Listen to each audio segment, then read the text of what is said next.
Halo, assalamualaikum. Kembali lagi ke channel saya, Amelia Smahini. Saya di sini ingin mempresentasikan tentang teks legal dalam versi bahasa Arab. Nah, di sini saya ingin menjelaskan teks legal bahasa Arab itu apa sih? Nah, teks legal bahasa Arab itu adalah dokumen tertulis dalam bahasa Arab yang memiliki kekuatan hukum atau digunakan dalam konteks hukum. Nah, teks ini juga mencakup istilah frasa dan struktur bahasa yang sering digunakan dalam sistem hukum negara-negara berbahasa Arab. Nah, contohnya apa aja sih teks legal dalam bahasa Arab itu? Oke, slide selanjutnya. Yaitu yang pertama kontrak al-aqdu dalam bahasa Arab. Kontrak itu adalah dokumen yang memuat perjanjian antara dua pihak seperti kontrak jual beli atau kerja. Kemudian contoh yang kedua yaitu undang-undang. Dalam bahasa Arabnya al-qanun. Ia adalah peraturan yang ditetapkan oleh pemerintah atau parlemen seperti hukum pidana atau hukum perdata. Kemudian contoh yang ketiga yaitu dokumen peradilan. Dalam bahasa Arabnya wathaiqu qadhaiyah. Surat gugatan, ia adalah surat gugatan keputusan pengadilan atau dokumen persidangan. Kemudian yang keempat yaitu akta notaris, yang dalam bahasa Arabnya al-aqdul mawthiqah, yaitu ia adalah surat resmi seperti akte tanah atau surat warisan. Kemudian yang kelima perjanjian internasional, al-mu'ahadatul dauliyah, yaitu dokumen resmi yang memuat kesepakatan antara negara-negara. Kemudian dilanjutkan dengan ciri-cirinya. Apa itu ciri-ciri teks legal? Yang pertama yaitu dia harus formal dan terstruktur, dan ia menggunakan bahasa yang resmi dan tidak ambigu. Kemudian dia struktur kalimatnya sering panjang dengan klausa yang kompleks. Kemudian ciri yang kedua yaitu dia banyak istilah khusus. Dia memuat istilah hukum seperti hakul milkiyah, yaitu hak milik, atau an-nafaqah, yaitu nafkah. Kemudian ciri yang ketiga yaitu mengikat secara hukum. Teks ini digunakan sebagai dasar hukum dan dapat mempengaruhi keputusan hukum. Oke, slide selanjutnya yaitu mengenai tantangan penerjemahan teks legal. Nah, tantangannya apa aja sih dalam menerjemahkan teks legal bahasa Arab itu? Yang pertama ialah keberbedaan sistem hukumnya. Nah, di sini kan sistem hukum negara-negara Arab itu kan berbasis syariah ya. Sedangkan negara-negara lain sering menggunakan sistem common law atau civil law. Nah, penerjemah juga harus memahami konsep hukum yang mungkin tidak memiliki padanan langsung. Kemudian tantangan yang kedua yaitu istilah hukum yang spesifik. Banyak istilah hukum dalam bahasa Arab yang bersifat unik dan sulit diterjemahkan secara literal. Contohnya apa sih? Contohnya yaitu seperti syariatul muta'aqadin. Nah, di sini adalah kontrak adalah hukum bagi para pihak. Ini memiliki makna yang filosofis yang mendalam. Nah, ini yang lebih ke spesifik ya, hukum. Contoh dari istilah hukum yang dimaksud adalah dia memiliki makna yang filosofis yang lebih mendalam. Kemudian yang ketiga, tantangan yang ketiga yaitu kesetaraan makna. Penerjemah juga harus memastikan nih bahwa terjemahan mencerminkan makna hukum yang sama tanpa mengubah esensinya. Kesalahan kecil dapat menyebabkan interpretasi yang salah secara hukum. Nah, kemudian tantangan yang keempat yaitu struktur bahasa yang berbeda. Bahasa Arab ini kan memiliki struktur yang kompleks ya, dengan tata bahasa yang sering berbeda dari bahasa target seperti kayak Inggris atau Indonesia. Nah, dalam kalimat teks legal Arab ini sering panjang dan dia mengandung banyak keterangan. Jadi biasanya teks legal ini tuh panjang-panjang ya teksnya, dan dia juga harus ada makna ataupun arti dalam keterangan ada hal teks yang tidak bisa dipahami oleh orang lain, maka dia harus ada keterangan di bawahnya. Kemudian tantangan yang kelima yaitu nuansa budaya dan konteksnya. Nah, teks legal ini sering dipengaruhi oleh budaya dan nilai sosial masyarakat Arab. Nah, di sini PR-nya adalah penerjemah harus memahami konteks budaya agar hasil terjemahan tidak menimbulkan salah tafsiran bagi pembacanya. Kemudian yang keenam yaitu gaya bahasa formal dan arkais. teks legal Arab sering menggunakan bahasa formal atau kuno ya, yang disebut arkais, yang tidak selalu relevan dalam bahasa target. Contoh kalimatnya yaitu hayfiyat, pertimbangan hukum, atau al-ibro zimmah, yaitu penulisan kewajiban. Kemudian yang ketujuh ialah akibat hukum yang besar. Kesalahan dalam menerjemahkan teks legal dapat berakibat fatal, seperti kekalahan dalam persidangan, konflik antar pihak, atau pelanggaran hukum internasional. Nah, ini tantangan yang besar bagi para penerjemah teks legal Arab.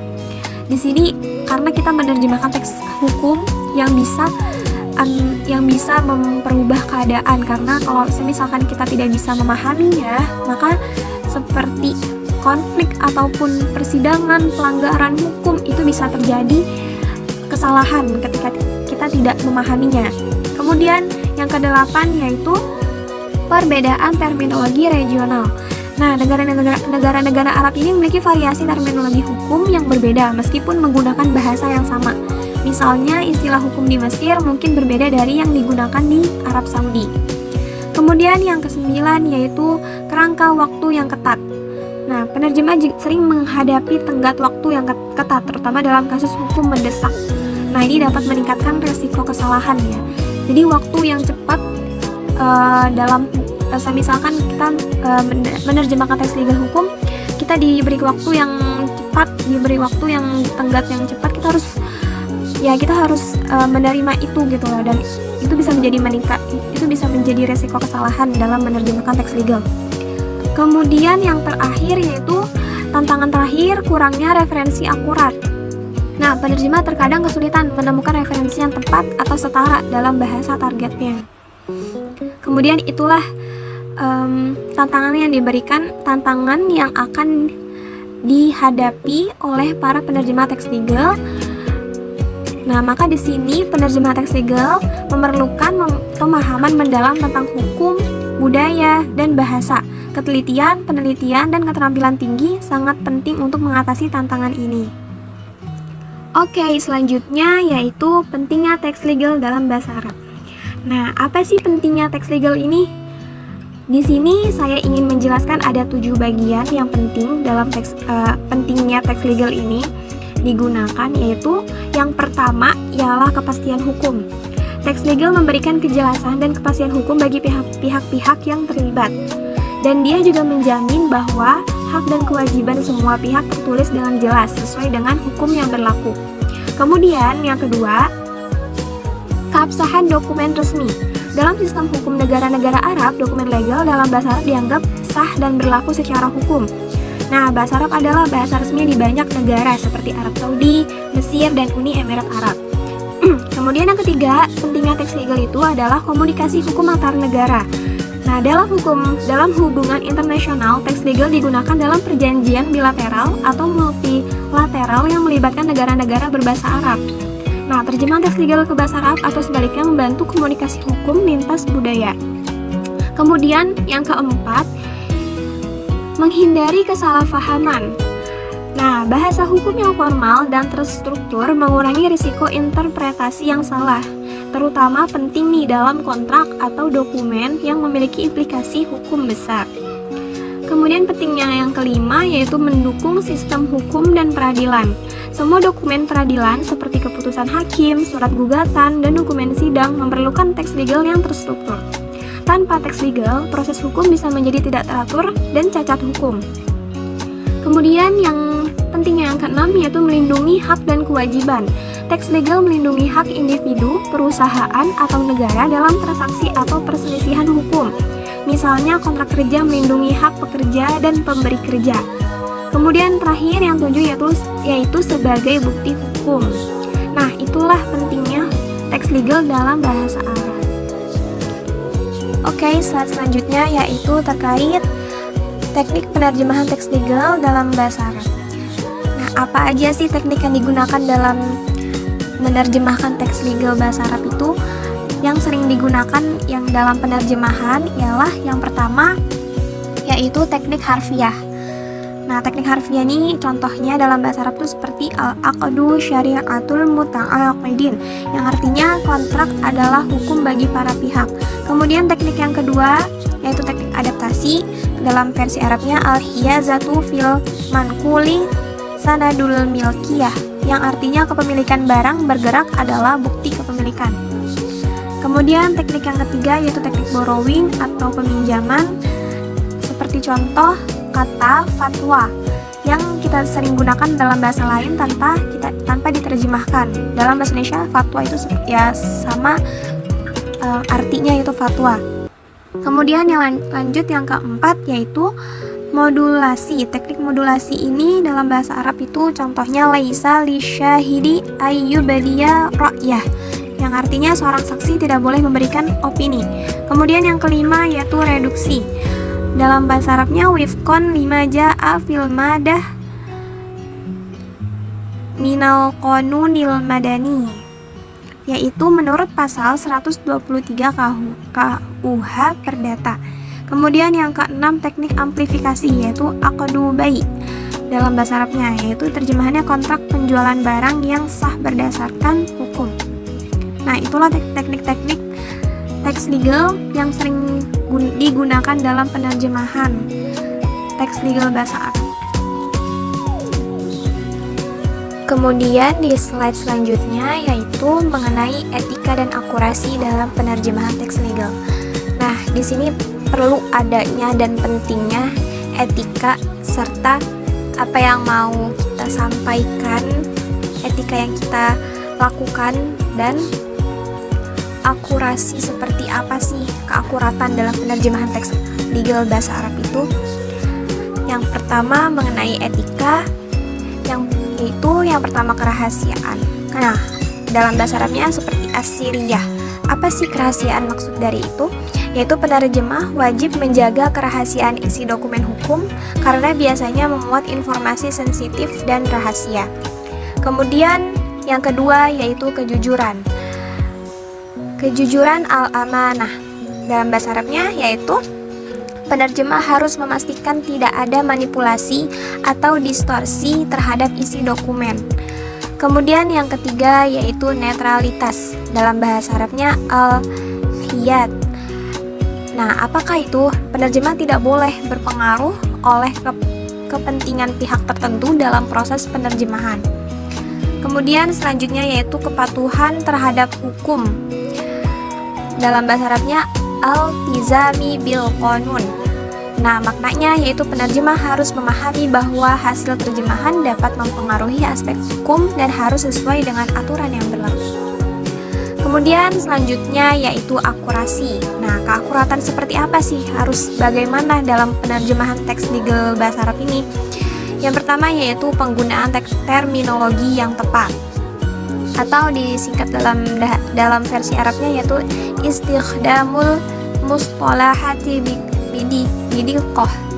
Nah, apa sih itu? Penerjemah harus memahami istilah hukum dalam bahasa Arab dan bahasa target secara akurat. Kemudian kedua, konsistensi at-tabat. Nah, itu adalah istilah yang digunakan harus konsisten di seluruh dokumen untuk menghindari ambiguitas.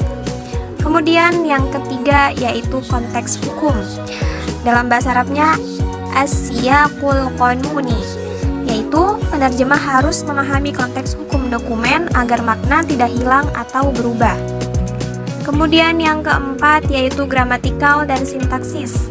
Dalam bahasa Arabnya al-ilma wan nahwu.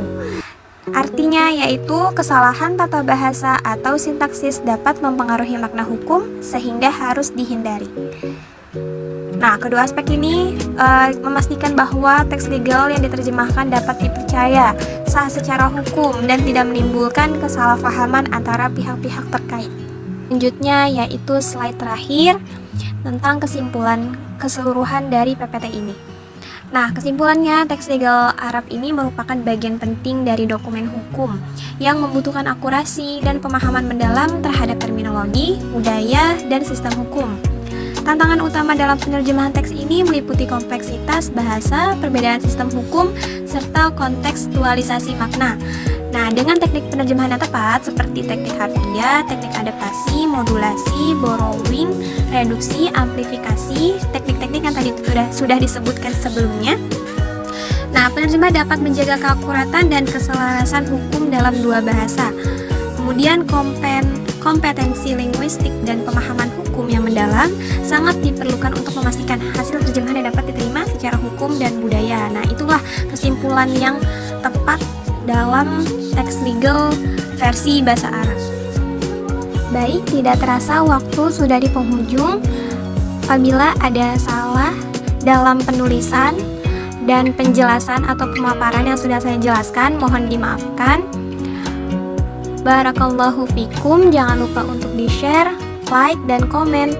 Wassalamualaikum warahmatullahi wabarakatuh.